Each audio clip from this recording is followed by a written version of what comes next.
Hello बच्चों, नमस्कार। कैसे हैं आप सब लोग? उम्मीद है शानदार, जिंदाबाद, जबरदस्त होंगे और आपकी तैयारी एनटीपीसी को लेकर के जोर शोर से चल रही होगी। अप्रैल, मई और जून वो एनटीपीसी के लिए ही फिक्स रखे गए हैं। अप्रैल, मई और जून इन 3 महीने में एनटीपीसी का ही एग्जाम कराया जाना है। बच्चों, अगर देखिए कि ये सारा एक शेड्यूल था जो शुरुआत में आया था और मैं इसको कई बार दिखा चुका हूं, ये मैं मानता हूं। एनटीपीसी ग्रेजुएट लेवल इसमें देखो पहले आ रहा है, तो पहले ग्रेजुएट लेवल ही होगा, जिसमें वैकेंसी भी ज्यादा 8113 वैकेंसी है, जिसकी टेंटेटिव डेट अप्रैल दी हुई है। और ये अप्रैल जो दी है, आप ये मान लीजिए अगर अप्रैल में एग्जाम देना होगा, देखिए देने को तो ऐसे है कि कांस्टेबल का एग्जाम भी जनवरी और मार्च में दिया था, जबकि जनवरी में नहीं कराया गया, फरवरी में इसलिए नहीं था कि जैसे जीडी का एग्जाम ऑलरेडी डिक्लेयर्ड था, तो यहाँ वो मिसिंग रहा था। तो अब हम कह सकते हैं कि देखो थोड़ा मोड़ा चेंज देखने को मिल सकता है। हाल मैं आपसे कहता हूं कि भाई आपका एग्जाम इतना जरूर है कि अप्रैल के लास्ट में ना होकर के मई के फर्स्ट वीक में हो जाए, बस इतना ही चेंजेस हो सकते हैं, इससे ज्यादा चेंजेस नहीं होंगे, क्योंकि ये जो स्लॉट रखा हुआ है ये रेलवे के लिए ही रखा हुआ है और इसमें एनटीपीसी के सारे एग्जाम करा देंगे जून लास्ट तक। ठीक है, तो भाई आप अपनी तैयारी जो मैंने थंबनेल पे लिखा था वो लगभग फिक्स है, तो लगभग फिक्स है।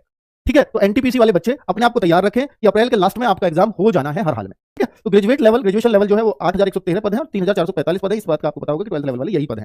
तो इसमें चाहे 12th लेवल वाला हो चाहे ग्रेजुएशन लेवल वाला हो, एग्जाम का पैटर्न यही रहना है कि सीबीटी 1 आपका क्वालिफाइंग होगा, इसमें 100 क्वेश्चन होंगे और आपको ये भी मालूम है 40 जीएस के, 30 मैथ के और 30 रीजनिंग के होंगे। यहाँ पर सीबीटी 2 फाइनल मेरिट जो लगेगी, यानी इससे सिर्फ भीड़ कम करना है। अगर मान के चलते हैं कि भाई जैसे इसमें जितनी भी भीड़ है उससे 15 गुना शायद आई थिंक दे रखा है, 15 20 गुना जो भी है उसको इसमें बिठाएंगे। अब आप सोचो कि अधिकतर भीड़ यहीं खत्म कर दी जाएगी और वो एग्जाम, आसान एग्जाम भी अधिकतर भीड़ को खा जाता है, क्योंकि बहुत सारे बच्चे सिर्फ भीड़ बढ़ाने के लिए फॉर्म भरते हैं और यहाँ आपके 70-72 नंबर आते हैं, आपका सीबीटी 2 में पहुंच जाते हो। तो सीबीटी 2 ये 70-72 पिछली बार के साथ बता रहा हूं तो वैकेंसी 35,000 थी, अब 11,000 है। हो सकता है पेपर उस लेवल का आया, हालांकि सब कुछ पेपर पर डिपेंड करता है कि 70-72 जाएगी या 60-65 जाएगी या 80-82 जा सकती है, तो वो उस टाइम की बात छोड़ते हैं, हमें मेहनत करके पेपर देना है। सीबीटी 2 ही असली दौड़ है और इसमें जो बच्चा अच्छा एग्जाम करेगा, इसके नंबर चाहे कितने भी आए उससे फर्क नहीं पड़ेगा, इस पर वो फाइनल मेरिट बनती है और फिर आपकी किसी में टाइपिंग है, किसी में कुछ भी नहीं है, सीधा इसी एग्जाम से सिलेक्शन हो जाएगा।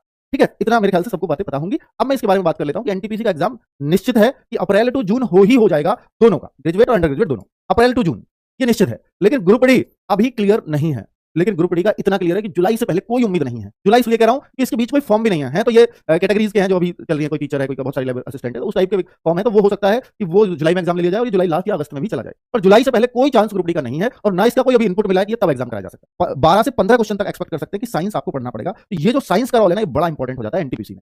एनटीपीसी सीबीटी 1 लेवल आसान आता है अगर मैं पिछली बार से कंपेरिजन करूं, क्योंकि हमारे पास जब जब कोई गैस करता है तो गैस किस आधार पर हम लोग करें कि एनटीपीसी सीबीटी 1 मुश्किल आएगा आसान आएगा, ये आधार पर किया जाएगा प्रीवियस ईयर में क्या हुआ था, तो वहां भी सेम पेपर हम दे चुके हैं, क्योंकि वहां जब पहले जब सीबीटी 2 होता था तो एनटीपीसी का तो हर लेवल के लिए अलग अलग होता था, इस बार ऐसा नहीं है। ठीक है, तो सीबीटी 2 जो होता था एनटीपीसी में, तो लेवल 2 के लिए थोड़ा सा मुश्किल, लेवल 3 के लिए और मुश्किल, लेवल 4 के लिए और मुश्किल, तो ऐसा आता था। इस बार मान लीजिए कंबाइंड रूप से अगर होना हुआ तो फिर वो सब तरह के क्वेश्चन उसमें देखने को मिल सकते हैं, तो इसलिए सीबीटी 1 तो आसान देखने को मिलेगा, लेकिन सीबीटी 2 में थोड़ी सी जादूगरी रेलवे की मिल सकती है। तो 5 से 7 क्वेश्चन सिर्फ एडवांस मैथ्स के होते हैं और करीब 22-24 क्वेश्चन सिर्फ अर्थमेटिक के होते हैं।